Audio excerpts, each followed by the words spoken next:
مباراة الجيش المغربي والأهلي المصري الدقيقة 34، كرة مرفوعة داخل منطقة مرمى الأهلي المصري، تقطع فيها الكرة وتتحرك الكرة باتجاه حدود منطقة الجزاء. هنا يتحرك الظهير الأيسر للجيش المغربي توكارنيرو رقم 2 ويقوم بتسديد كرة قوية بيسراه باتجاه المرمى، حيث يتحرك لاعب الأهلي رقم 23 آليو يانغ من داخل منطقة المرمى إلى خارجها في محاولة للتصدي للكرة.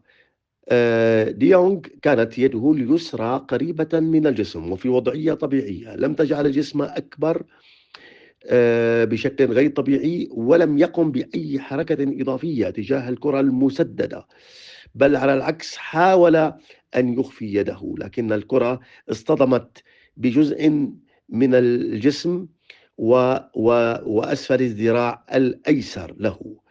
الحكم يتخذ قرارا باحتساب ركلة جزاء.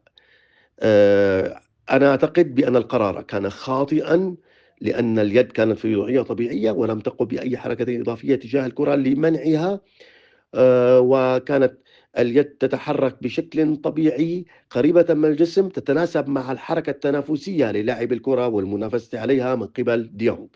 إذا قرار الحكم كان خاطئا، وركلة جزاء غير صحيحة منحت للجيش المغربي.